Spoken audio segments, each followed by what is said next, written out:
বসার জায়গা দেবে? জায়গা দিলে বলবে এই জন্য কিন্তু আল্লাহ পাক রব্বুল আলামিন এই উনজিলা ফীহিল কুরআন, আল্লাহু আকবার। রব্বুল আলামিন বললেন আমি এই মাসে কোরআন নাযিল করেছি হুদাল লিন-নাস ওয়া বাইনাতিন মিনাল হুদা ওয়াল ফুরকান, আল্লাহু আকবার। রব্বুল আলামিন বললেন আমি মানুষের হেদায়েতের জন্য কোরআন নাযিল করেছি, মানুষের মঙ্গলের জন্য কোরআন নাযিল করেছি, মানুষকে জাহান্নাম থেকে বাঁচানোর জন্য, মানুষকে জান্নাতে নিয়ে যাওয়ার জন্য এই কোরআন নাযিল করেছে। বলেন সুবহানাল্লাহ। তাহলে কোরআন পেয়ে আমরা খুশি না বেজার? সেই কোরআন পেয়ে আমরা খুশি, কেরম খুশি? খুব খুশি। বলেন খুব খুশি। আমরা খুব কোরআন পেয়ে খুশি। আর দল কিন্তু কোরআন পেয়েও বেজার, আছে না নাই? এরা কোন পথে চলেন? আল্লাহ তাআলা বলেন, পরে বলতেছি একটা বললে আবার কারো গায়ে লাগে, কি বলো বলেন, ফটফট করে ফোন করে ওদের থামাও।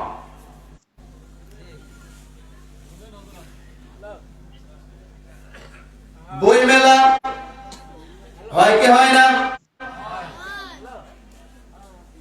আরো এরকম মেলা আমার দেশে আছে না নাই? এই মেলাগুলোতে বলেন ওখানে নাচানাচি হয় কি হয় না? ওই মঞ্চের সামনে কি এইগুলো মানুষ? কথা বলেন, এইগুলো মানুষ? এইগুলো মানুষ না। ওই মঞ্চের সামনে যারা নাচানাচি করে তারা কিন্তু কোরআন পেয়ে খুশি না।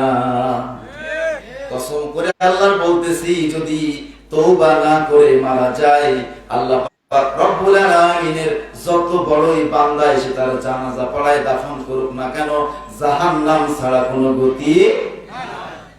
তাহলে আমরা কি পেয়ে খুশি হব?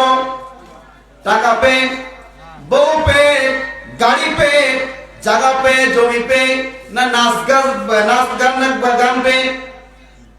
কোনটা পেয়ে খুশি হব? মুসলমান তো খুশি হবে তখন রব্বুল আলামিন হাবিব বলেছেন প্রবেশ করবে তখনই হবে মুমিনের খুশির দিন। সুবহানাল্লাহ। ওমর ফারুক রাদিয়াল্লাহু তাআলা আনহু জান্নাতের সার্টিফিকেট পেলেন, হযরত উসমান জান্নাতের সার্টিফিকেট পেলেন, আবু বকর সিদ্দিক রাদিয়াল্লাহু তাআলা আনহু জান্নাতের সার্টিফিকেট পেলেন। গাড়ি মোবারক ভিজে চোখের পানি পড়তো। কি অবস্থা হবে? ওই চিন্তা তো যুবকরা একবারও করি না। আর আমাদের জান্নাতের সার্টিফিকেট আছে নাকি বলেন? নামে ওই যে কেটেছি আর মুসলমান আর কোনো খবর নেই। প্রিয় ভাইরা আমার, আল্লাহ তাআলা বলছেন قُلْ بِفَضْلِ اللَّهِ وَبِرَحْمَتِهِ فَبِذَلِكَ فَلْيَفْرَحُوا هُوَ خَيْرٌ مِّمَّا يَجْمَعُونَ।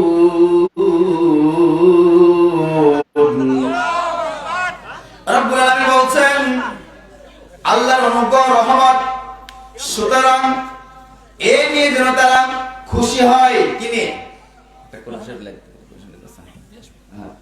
তাহলে এই নিয়ে যারা খুশি হয় এটা কি জিনিস? রব্বুল আলামিনের কালামে পাক থেকে 10 নম্বর সূরা 57 নম্বর আয়াত থেকে আপনাদের সামনে তেলাওয়াত করেছি। আল্লাহ তাআলা বলছেন ইয়া আইয়ুহান নাসু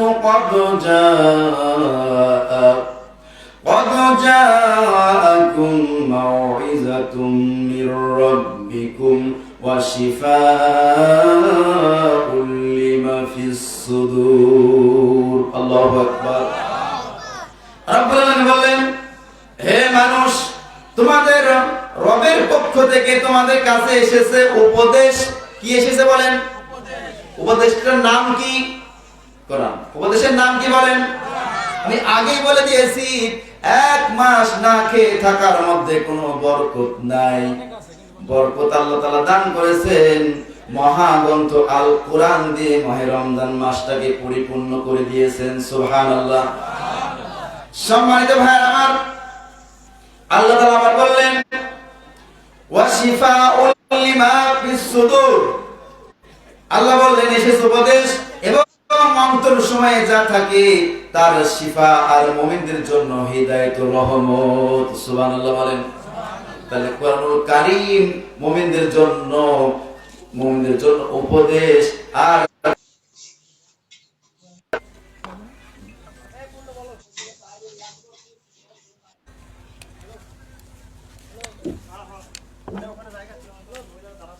অধিকাংশ মানুষ কোরআন জানে না, কোরআন জেনেও কি করে না, মানে না। কোরআন জেনেও মানে না। কোরআন পড়তে ভালো লাগে, বলবো একটু দেখেন, মিলে যাবে, আমাদের সাথে মিলে যাবে। কোরআন পড়তে ভালো লাগে, কোরআন শুনতে ভালো লাগে, কোরআন জানতে ভালো লাগে, কোরআন মানতে ভালো লাগে না। ঠিক না বেঠিক?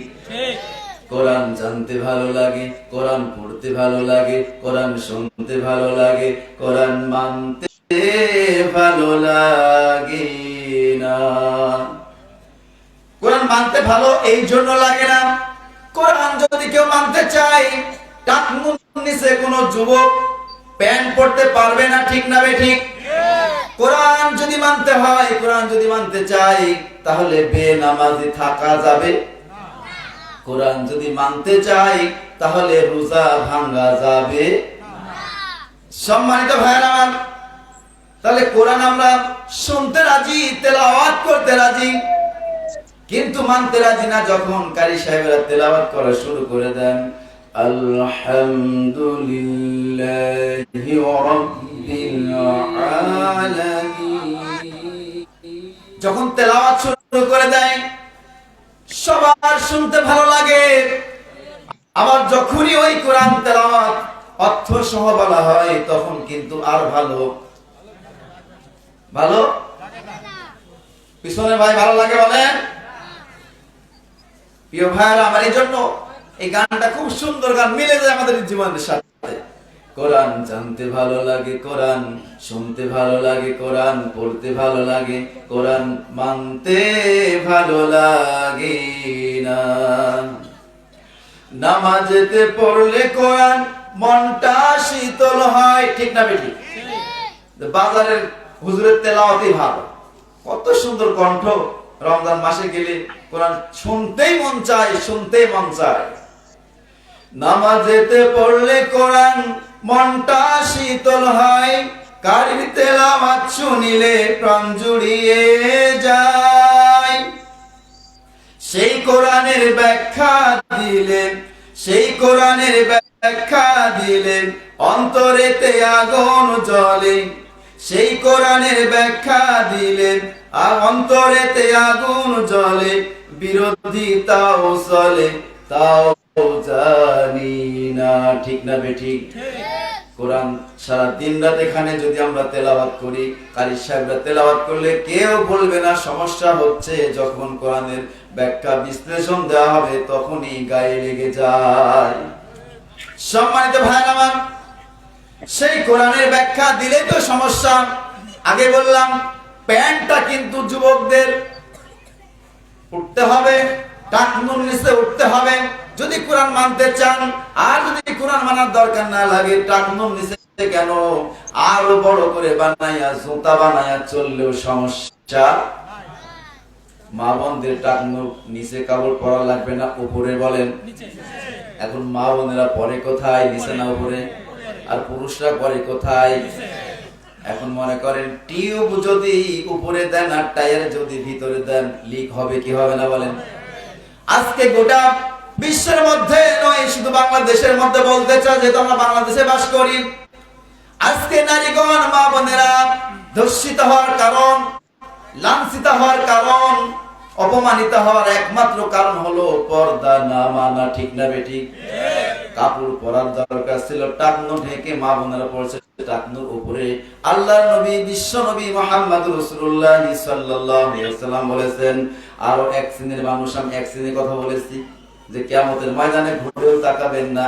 আর এক শ্রেণী পাওয়া গেল ভাই, আর এক শ্রেণী পাওয়া গেল কিয়ামতের ময়দানে, যে ব্যক্তি, যে পুরুষেরা টাকনো ঢেকে কাপড় পরেছেন, আল্লাহ পাক রব্বুল আলামিন বলেন কাল কিয়ামতের ময়দানে এই পুরুষের দিকে আল্লাহ তাআলা ঘুরেও তাকাবেন না। কার কথা? যে মা বোনেরা পায়জামা টাকনোর উপরে পরেছেন, যারা টাকনোর উপরে কাপড় পরেছেন, কিয়ামতের ময়দানে রব্বুল আলামিন ঘুরে তাকাবেন না। যতই নামাজি হোক, হাজি হোক, গাজী হোক, যাই না হোক না কেন, এটা হলো ফরজ। টাকনো ঢেকে রাখা মা বোনদের জন্য ফরজ, আর টাকনো উপরে কাপড় পরা পুরুষের জন্য ফরজ। ঠিক না বেঠিক? মানা যাবে তো ভাই? তাহলে কোরআন যদি মানি তাহলে এই কাজটা করা যাবে। শিক্ষণীয় কথা বলছি, আজে বাজে অযথা গান গজল করে। তাহলে এই যে আমরা শিক্ষা হলাম, এখানে দুইটা জিনিস শিখে গেলাম। আমরা ব্যবসা যারা করি, ব্যবসায় বরকত, রাসূল বলেছেন 80% বরকত। সুবহানাল্লাহ। সেই ব্যবসাটাকে আমরা হারাম করে ফেলতেছি। আল্লাহর কসম করে আপনার 10 টাকার জিনিস কিনা আছে, আপনি বলেন যে আমি 11 টাকা কমে ভাই দিতে পারবো না। মিথ্যা কথা বলা লাগবে? বলেন লাগবে? কিন্তু আর ব্যাখ্যাটা মিথ্যা কথা না বললে ব্যবসা হয়? বেটা মরে দেখো কি অবস্থা আছে। সম্মানিত ভাইরা আমার, আর এক শ্রেণী রয়েছে কিয়ামতের ময়দানে, তাদের দিকেও আল্লাহ পাক রব্বুল আলামিন ঘুরেও তাকাবেন না। এরকম আর এক শ্রেণীর মানুষ আছে, আছে না নাই? রব্বুল আলামিন বলেন যারা একটা জিনিস মানুষকে দিল, দেওয়ার পরে কোনো ঝগড়া ঝাঁটি লাগার সাথে সাথে বলে ফেলে, কি বলে? আমি যদি না দিতাম, ওই দিনকার কথা মনে নেই, যদি চাউল না দিতাম, যদি টাকা ধার না দিতাম, তাহলে তোমার কি হতো? আরো তো আছে, এগুলো তো নরমাল কথা। ঠিক না বেটি? তাহলে ওই যে ধার কর্জ, যে ব্যক্তি খোঁটা দেয়, এই খোঁটা দানকারী পুরুষের সংখ্যা বেশি না মা বোনদের সংখ্যা বেশি? মা বোনেরা সাবধান হয়ে যায়। মাটির কবরে সবাইকে যেতে হবে, কে পুরুষ কে নারী কে নয় এরকম নয়, মাটির কবরে সবাইকে যেতে হবে। ওই মাটির কবরে যাওয়ার আগেই আমরা প্রস্তুতি নেই যে আমরা আমাদের মৃত্যুবরণ করতে হবে। আল্লাহ তাআলা ডাক দিয়ে বলেছেন ওয়ালা তামুতুন্না ইল্লা ওয়া আনতুম মুসলিমুন, তোমরা খবরদার মুসলমান না হয়ে মৃত্যুবরণ করো। সম্মানিত ভাইরা আমার, আল্লাহ পাক রব্বুল আলামিন এই যে 3 শ্রেণীর মানুষের দিকে ঘুরেও তাকাবেন না, এই 3 শ্রেণীর মানুষের মধ্যে আমরা আছি কিনা?